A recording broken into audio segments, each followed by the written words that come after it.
അപൂർവങ്ങളിൽ അപൂർവമായ കേസായിട്ടാണ് കോടതി ഈ കേസിനെ കണ്ടത്. കാരണം തുടക്കം മുതൽ തന്നെ ഈ കേസിന്റെ ഗൂഢാലോചന നമ്മൾ പരിശോധിക്കുന്ന സമയത്ത് ഒരു തീവ്രമായ ഒരു മനസാക്ഷിക്ക് നിരക്കാത്തതായിട്ടുള്ള ഒരു അല്ലെങ്കിൽ ഒരു നമ്മുടെ ഈ പറയുന്ന അല്ലെങ്കിൽ ഇത്തരം കാര്യങ്ങളിൽ ഒരു തക്കതായ ശിക്ഷ കിട്ടിയില്ലെങ്കിൽ ഇനിയും സമൂഹത്തിൽ ഇത്തരം കാര്യങ്ങൾ ആവർത്തിക്കാനുള്ള സാധ്യത കൂടി എന്ത് ചെയ്യുന്നുണ്ട് കോടതിയുടെ ഈ വിധി പ്രസ്താവനത്തിൽ നിന്ന് നമുക്ക് മനസ്സിലാക്കാൻ സാധിക്കുന്നുണ്ട്.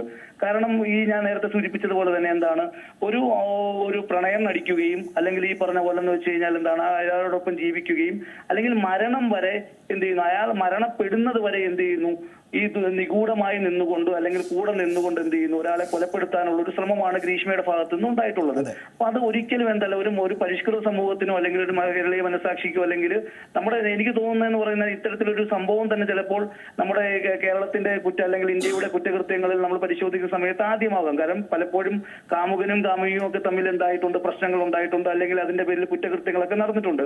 പക്ഷെ ഇവിടെ സംഭവിച്ചത് എന്താണ്, അയാളെ ഇല്ലാതാക്കണമെന്നുള്ള കൃത്യമായി വിളിച്ചു വരുത്തി അയാളൊപ്പം ഈ പ്രണയത്തിൽ ഇരിക്കുകയും അല്ലെങ്കിൽ അവരോടൊപ്പം തന്നെ എന്താണ് എല്ലാ തരത്തിലുള്ള ബന്ധം തുടരുകയും ചെയ്ത ശേഷം ആ ഷാരോണിന് ഈ പറഞ്ഞ പോലെ എന്താണ് വിഷം കൊടുക്കുകയും അതിനുശേഷം എന്ത് ചെയ്യുന്നു ഈ പറഞ്ഞ പോലെ എന്താണ് വളരെ ഏകദേശം 15 ദിവസത്തോളം ഷാരോൺ എന്ത് ചെയ്തിട്ടുണ്ട്, ആശുപത്രിയിൽ കഴിഞ്ഞിട്ടുണ്ട്. അപ്പൊ ഈ 15 ദിവസക്കാലവും ഷാരോണിന്റെ അടുപ്പം നിന്നുകൊണ്ട് അല്ലെങ്കിൽ ഷാരോണിന്റെ അല്ലെങ്കിൽ ഉണ്ടായ അസുഖത്തിന്റെ ഭാഗമാണ് അല്ലെങ്കിൽ അതിന്റെ ദുഃഖം നടിച്ചുകൊണ്ട് എല്ലാവരെയും ബന്ധുക്കളെയും അല്ലെങ്കിൽ നാട്ടുകാരെയും ഈ പറഞ്ഞ ഹോസ്പിറ്റലിലുള്ള ആളുകളെയും അന്വേഷണ സംഘത്തെയും ഒക്കെ തന്നെ വഴിതിരിച്ചു വിട്ട ഒരു സമീപനമാണ് ഈ പെൺകുട്ടിയുടെ ഭാഗത്തു നിന്നുണ്ടായത്. അപ്പൊ അതിനുശേഷവും എന്താണ് ആ പെൺകുട്ടി ഈ പറയുന്ന കേസുകൾക്ക് അന്വേഷണം തുടങ്ങുന്ന സമയത്ത് ഈ അന്വേഷണത്തോടൊക്കെ തന്നെ പൂർണ്ണമായിട്ടും ഈ നിസ്സഹകരിച്ച ഒരു സാഹചര്യമായിരുന്നു ഉണ്ടായിരുന്നത്. പക്ഷേ അന്വേഷണ ഉദ്യോഗസ്ഥർ കൃത്യമായ തെളിവുകൾ ശേഖരിക്കുകയും ഈ പെൺകുട്ടി ഒരുപാട് ഗൂഗിളിലൂടെ എന്ത് ചെയ്യുന്നു വിഷക്കൂട്ടുകൾ സെർച്ച് ചെയ്യുകയും അല്ലെങ്കിൽ ഇത്തരത്തിലുള്ള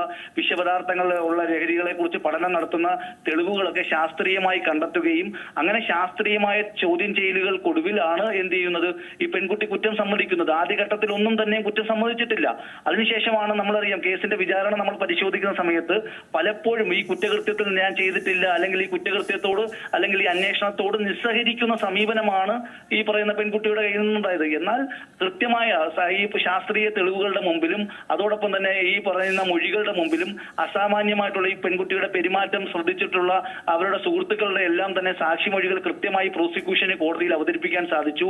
കൃത്യമായ ഈ പറയുന്ന സാക്ഷികളെയൊക്കെ തന്നെ അവതരിപ്പിക്കുവാനും അല്ലെങ്കിൽ ഈ പറയുന്ന അങ്ങനെ അവതരിപ്പിച്ചതിന്റെ ഫലമായിട്ടാണ് ഇത്തരത്തിലൊരു ശിക്ഷാവിധിയിലേക്ക് കോടതിക്ക് എത്താൻ സാധിച്ചിട്ടുള്ളത്.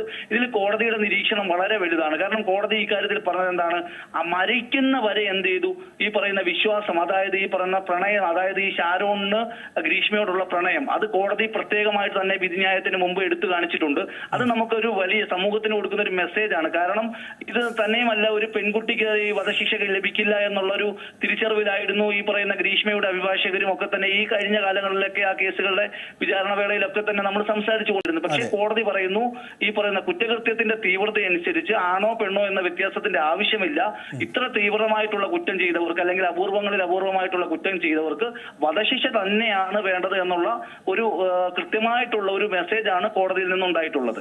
അതുപോലെ പ്രതിഭാഗം വാദിച്ചതുപോലെ ഈ പ്രായത്തിന്റെ ഇളവ് വേണമെന്നുള്ള ആവശ്യം അതൊക്കെ നിരാകരിക്കുന്ന ഒരു കാര്യം കണ്ടല്ലോ. അതും പ്രായത്തിന്റെ ഇളവ് സാധാരണ നിലയ്ക്ക് കുറ്റകൃത്യങ്ങളിൽ നിന്നൊക്കെ തന്നെ കോടതി ലഭിക്കാറുണ്ട്. പക്ഷെ ഈ കാര്യത്തിൽ കോടതി കാണുന്നത് ഒരു സമൂഹത്തിന് കൊടുക്കുന്ന ഒരു മെസ്സേജ് ഉണ്ട്. കാരണം ഇനിയും ഇത്തരത്തിലുള്ള ആളുകൾ ഗ്രീഷ്മമാർ സമൂഹത്തിൽ ഉണ്ടായാൽ ഈ സമൂഹത്തിൽ ഇതുപോലുള്ള കേസുകൾ വീണ്ടും ആവർത്തിക്കപ്പെടും. ഒരുപാട് ആളുകൾ ഇത്തരത്തിൽ കൊല്ലപ്പെടാൻ സാധ്യതയുണ്ട്. അപ്പൊ സമൂഹത്തിന് തക്കതായിട്ടുള്ള ഒരു മെസ്സേജ് എന്ത് ചെയ്യണം, ഇതിലൂടെ ഉണ്ടാവണം. അതുകൊണ്ടാണ് കോടതി എന്ത് ചെയ്തിട്ടുള്ളത് കൃത്യമായിട്ട്, അതായത് കോടതിയുടെ വിധിന്യായം വളരെ വ്യക്തമാണ്. ഇവിടെ പെൺകുട്ടി എന്നോ അല്ലെങ്കിൽ പ്രായപൂർത്തിയായിട്ടുണ്ടോ അല്ലെങ്കിൽ അതിന് പ്രായമോ ഒന്നും അല്ല പ്രശ്നം. ഇവിടെ നടത്തിയ ഗൂഢാലോചന അല്ലെ ഇത്തരത്തിലൊരു സംഘടിതമായിട്ടുള്ള അല്ലെങ്കിൽ ഇത്തരത്തിലൊരു ക്രൂരമായിട്ടുള്ള ഒരു കുറ്റകൃത്യം ചെയ്യുവാൻ മനസ്സിൽ സാന്നിധ്യമുള്ള ഒരാൾക്ക് എന്ത് ചെയ്യാൻ സാധിക്കും, അത്തരത്തിലൊരാൾക്ക് തക്കതായ ശിക്ഷ കൊടുത്തില്ലെങ്കിൽ വീണ്ടും ഇത് ആവർത്തിക്കാനുള്ള സാധ്യതയുണ്ട്. അതുകൊണ്ട് തന്നെ ഇവിടെ പ്രായത്തിന്റെയോ അല്ലെങ്കിൽ സ്ത്രീ എന്ന പരിഗണനയോ ഒന്നും തന്നെ കൊടുക്കേണ്ട ആവശ്യമില്ല എന്ന് കണ്ടിട്ടാണ് പരമാവധി ശിക്ഷയായിട്ടുള്ള വധശിക്ഷയിലേക്ക് കോടതി പോയിട്ടുള്ളത്. വളരെ നന്ദി വിഷ്ണു വിജയൻ ഈ ഒരു അവസരത്തിൽ വിശദമായി കാര്യങ്ങൾ വിലയിരുത്തിയതിന്. ഏറ്റവും പുതിയ വാർത്തകളും വിശേഷങ്ങളും വിരൽ തുമ്പിലറിയാൻ സീ മലയാളം ന്യൂസ് എല്ലാ ഡിജിറ്റൽ പ്ലാറ്റ്ഫോമുകളിലും ലഭ്യം.